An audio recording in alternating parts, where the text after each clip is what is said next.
They met in the prison camp. But the human didn't know she was a princess. The rain never stopped in Camp Delta 9. Every drop that hit the rusted metal roofs, the cracked concrete walls, and the tangled fences reminded the prisoners inside that they were forgotten. The war had ended 6 months ago, but prisoners, especially alien ones, were slow to be processed.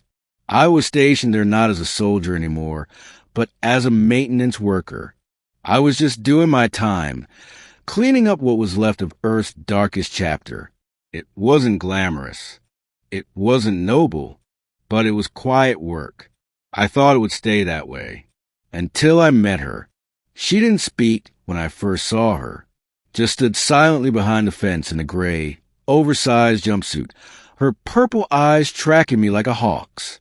Her face was gaunt, hair unevenly chopped, but her posture, still proud and unflinching, hinted at something buried beneath all the dirt and exhaustion. Need water? I asked. She nodded. I handed her a bottle through the gap in the fence. Our fingers brushed, just briefly, but I remember the spark. Not romantic, not yet, just human, alive. Her name, she said, was Aris. She didn't say much more, but she was different from the others. Cleaner somehow, quieter, always watching the guards with a kind of disdain that didn't match the other broken prisoners. I kept seeing her, day after day. I started leaving extra food by the maintenance shed, pretending I didn't know she would find it. She always did. Then one day, she spoke. You're not like the others. I looked up from the wiring I was fixing. How so? You don't hurt us. You look us in the eyes. I'm not here to judge, I replied. I just fix broken things. She tilted her head. Are you trying to fix me too? I smiled. Would you let me? She didn't answer, but she didn't walk away either. One night, I found her bleeding. Some of the guard were still rough with prisoners, especially those who didn't cower. Aris never cowered. She sat in the shadows behind the infirmary, holding her side. I knelt beside her. Let me help, I whispered. I'm fine, she said through gritted teeth.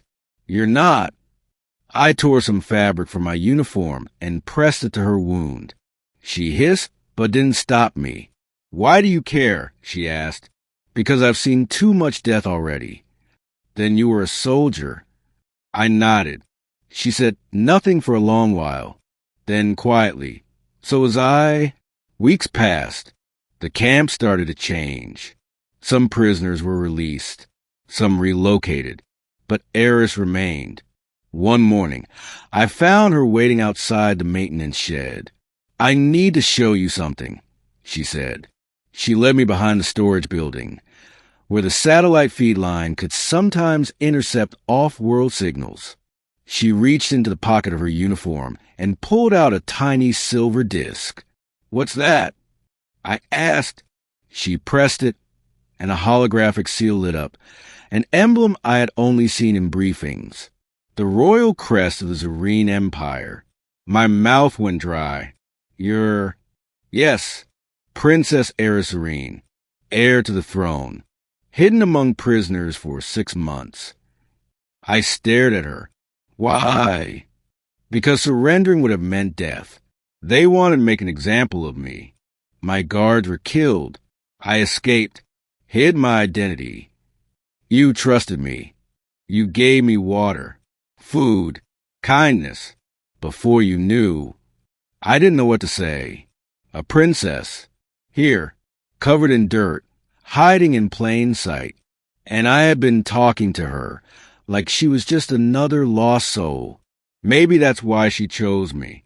That night, I snuck her a clean shirt. One of mine. She took it in silence. And for the first time, she smiled. Tensions in the camp rose the following week. Some guards caught wind of a high-value target and began searching cells more aggressively. I knew they were closing in. I found her behind the infirmary again. They'll find you, I said. You have to leave. There's nowhere to go. I'll get you out. She looked at me, eyes wide. You do that for me? I do it because it's right. And because I paused. I don't want to lose you. She took my hand. You won't. The escape was dangerous. Using my clearance, I led her out to the old sewage tunnels, crawling through wet darkness until we emerged into the forest beyond the fence. There were drones overhead, but she knew how to move like a shadow. We hid in an abandoned satellite outpost 2 kilometers away. There, I finally asked her, "What happens now?" She looked at the stars through the broken ceiling. My people think I'm dead. If I return, I'll have to take the throne, rebuild, make peace with your kind. And if you don't, I stay hidden. I live quietly. Alone. You don't have to be alone. She looked at me. Come with me, she said. I should have said no. I should have thought about what it meant. Leaving Earth, stepping into a future filled with politics, conflict, and uncertainty. But I thought of the day I met her. The water, her eyes, the silent dignity she carried through all the pain. I will, I said. She smiled again. And this time it wasn't sad. 6 months later, the Zareen Empire announced that their princess had survived the war and returned to claim the throne. But few knew she did not return alone. At her side stood a man from Earth, a former soldier, a man who had met a broken stranger in a prison camp and saw not an enemy, but a person worth saving.